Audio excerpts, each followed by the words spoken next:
Welcome to Trinidad and Tobago to our News 4 report, a product of the Government Information Services Limited and the Ministry of Communications. I'm Nicola Barito. Let's take a look at the headlines.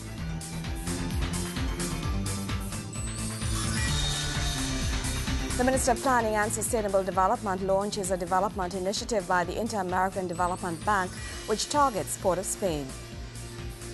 And 250 applicants received their food cards from the Minister of the People and Social Development. Thank you for joining us.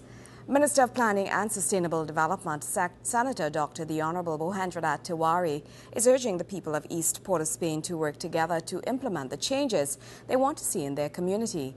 He makes this plea as he launches a development initiative by the Inter-American Development Bank, which targets Port of Spain.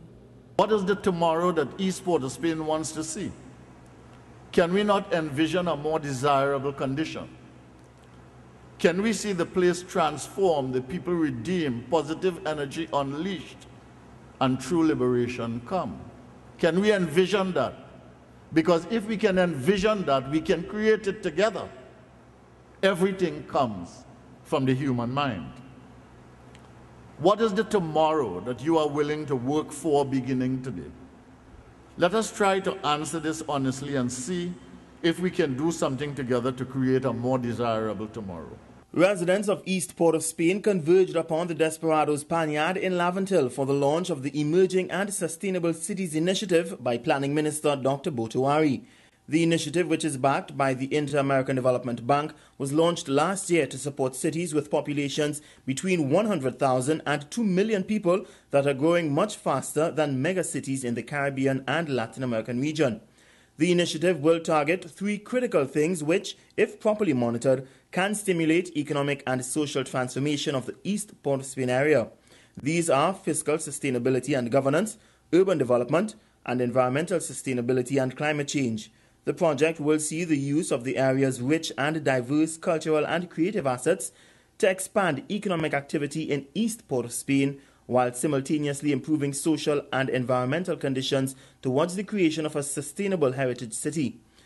Minister Tiwari is reminding citizens, however, that their participation and input is needed in this initiative if a transformation is to be successful. This project will rise or fall on the basis of community participation.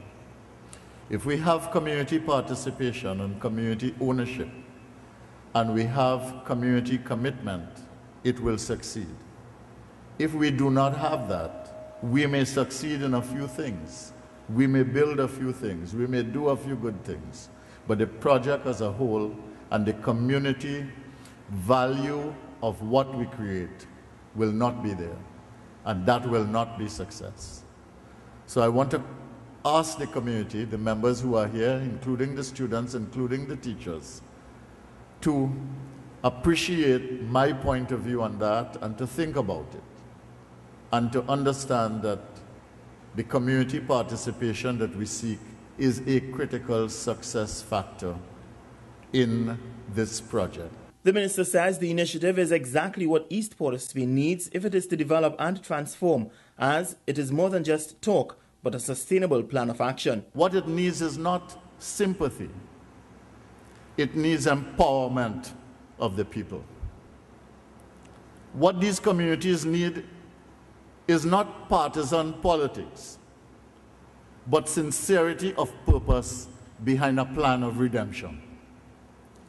What Laventille craves is not violence, but peace, security, and togetherness. What the people of Laventille and East Port of Spain need is not more old talk, but action for development that brings people together in community for action.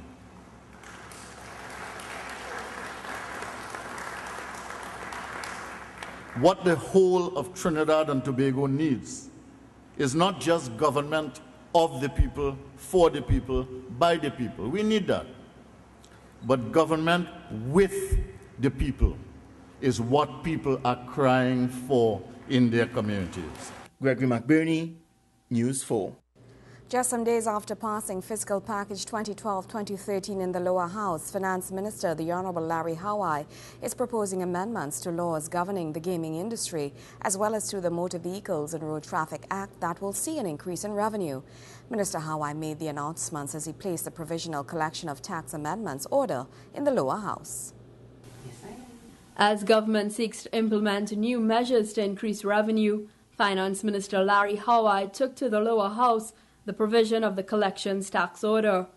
One of the areas under review is the laws governing the gaming industry.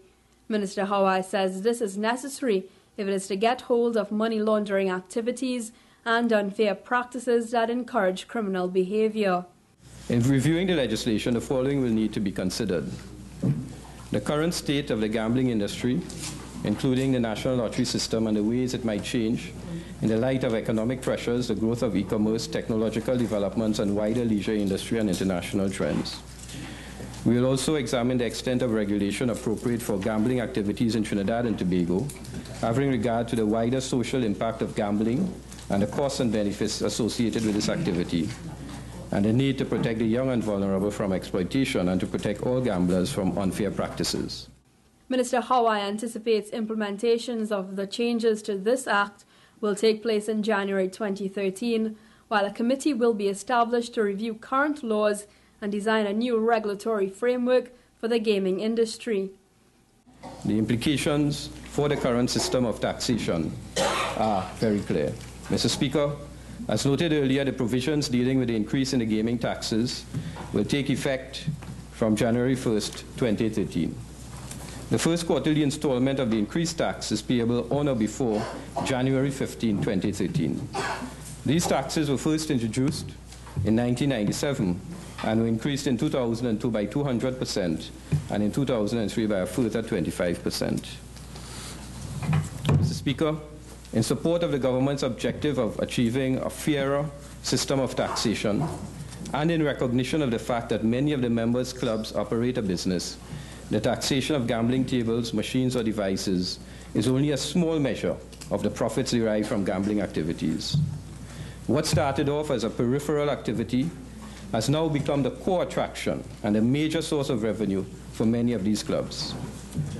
Until such time as the operations of private members' clubs are reviewed and brought into the tax net, the tax on gambling tables and devices is a legitimate way of ensuring that gambling operators contribute to the society in a tangible way.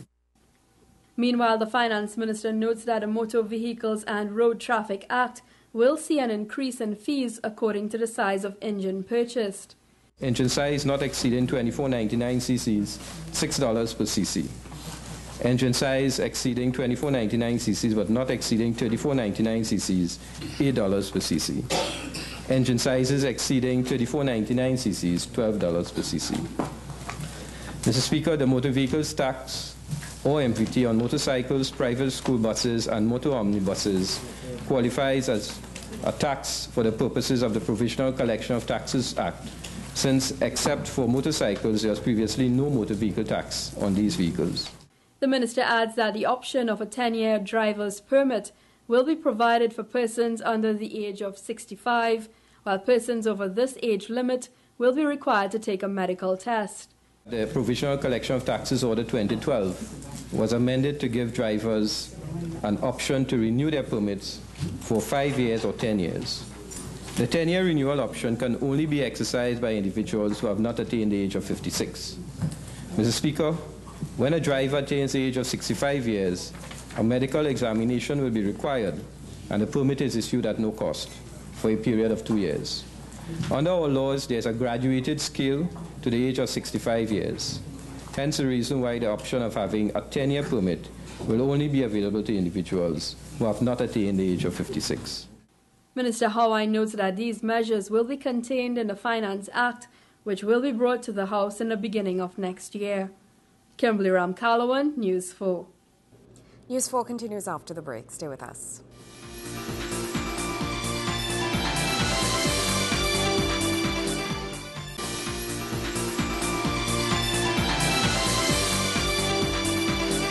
Welcome back. 250 applicants who have been waiting for quite some time received their food cards. A function was held at the Presal Community Centre where Dr. the Honourable Glenn Ramadasing handed over the cards. The minister says over 600 persons had voluntarily given up their cards to persons who were more needy after they became employable.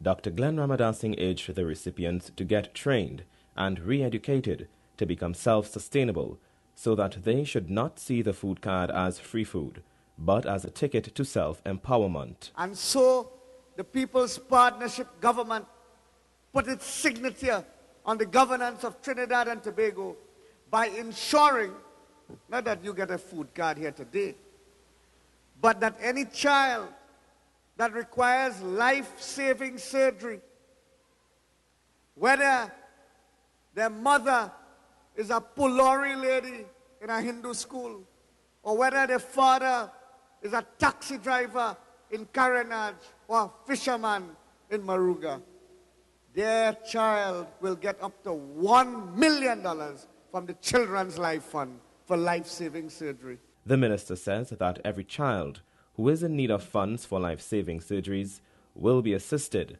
by the People's Partnership Government. Gone are the days of barbecue and curricue and promoting FET to get $45,000 for a child to have a little operation so that they could live.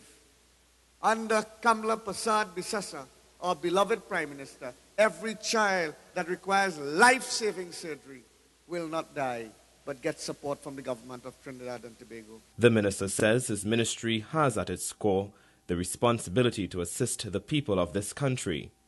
Noting the love that his government has for the people of Trinidad and Tobago, Minister Ramadasing says the People's Partnership will not leave anyone in a state of dependency. What the Prime Minister has given you through the Ministry of the People is a voice every day that you can speak and you will be listened to by the Ministry of the People, which is under the patronage of the Prime Minister. It was a brainchild that everyone must be as equal as every other person. Whether you come from Ikakas, whether you come from Lavantil, whether you come from here in Freeport, you are a citizen of Trinidad and Tobago, equal to every other citizen in this land. The Ministry of the People and Social Development cannot do it alone, and that's why they have joined forces with other state agencies, non-governmental, community or faith-based organizations to provide the people with the necessary tools that will help build their lives. We believe that poverty is the worst form of violence, as stated by Mahatma Gandhi. And we believe that poverty should be the war that the world leaders should fight. We should not fight for more missiles or who has more land than who, but we should fight poverty. This month commemorated two very significant days on the international calendar, World Food Day and International Day for Eradication of Poverty. The exercise, the distribution of the food cards, he says, is a step that the state is taking to meeting the goal of cutting in half the number of people living on less than $1 a day. The function took place at the Presal Community Centre.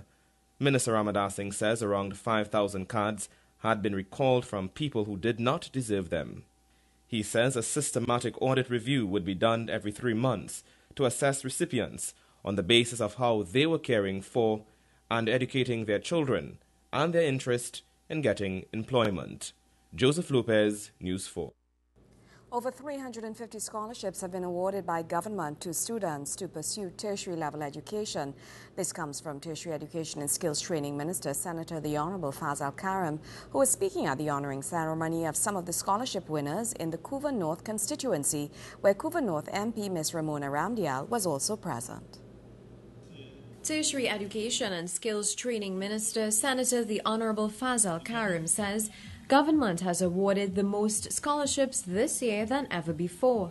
He was speaking at the honouring ceremony for the 2012 scholarship winners at the Couva North constituency. This year, 2012, as Minister Ramdial indicated, the government of Trinidad and Tobago awarded 372 scholarships, the highest number has ever been granted in this country. Out of the 372 scholarships, 70 are open scholarships, which allow our students to study anywhere in the world at the government's expense.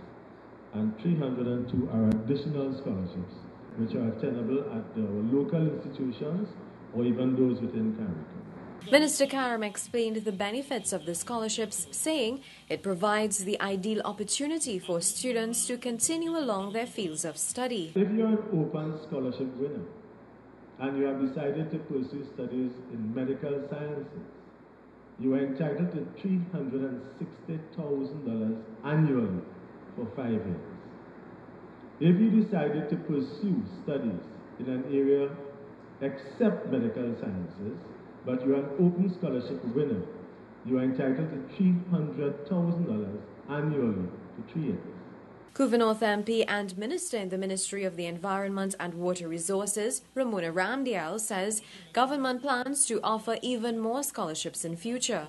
She's also encouraging students to pursue studies in environmental sciences. The People's Partnership government has been very strict, have been very also focused on upgrading the education system in Trinidad and Tobago, and because of that we have increased the number of scholarships this year. And for that, I would like to thank my government and, of course, the Minister of Tertiary Education. And I've been liaising with my line minister, Minister Singh, to liaise with the University of the West Indies especially to offer specialized scholarships for some of the fields within environment and water resources. Because when we looked at our ministry and what we are capable of, and we looked at the pool of the human resource pool for those persons who we would need, we realized that we come up with a shortage of specialized persons in different fields. Veena Bharath, News 4.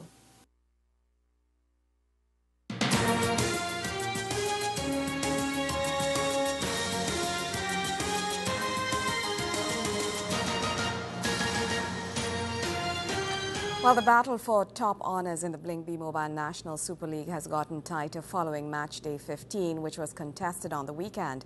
Leaders Wassa FC in second place Joe Public, they were held to draws but kept their spots on the table, along with Westside Superstars, who are in third. The real actions on the standing came in mid-table with Tobago Outfits, 1976 Phoenix and Stokely Vale FC, as well as FC Santa Rosa of the East, all registering crucial wins to move within striking distance of the top three. Keith Lookloy's Santa Rosa squad was impressive on the day as they hammered both Club Beach United 7-3 to jump into sixth position behind Stokely Vale and Phoenix respectively. Westside Superstars are well placed to take over the lead, having a game in hand on the top two, but they have lost key players Serrano Glenn and Kevin Villarreal to the pros in recent weeks. Their rivals would have been relieved following their 1-0 loss to Phoenix on Sunday, and a tricky clash awaits Nigel Grosvenor and his men when they host Central team Eagles United at St. Anthony's College on match day 16. That will be one of the key matchups this coming weekend, but heavy focus will be on Canaan in Tobago, where Terry Williams and the men of 1976 FC Phoenix will host Anthony Danulal's Wassa. More news after the break. Stay with us.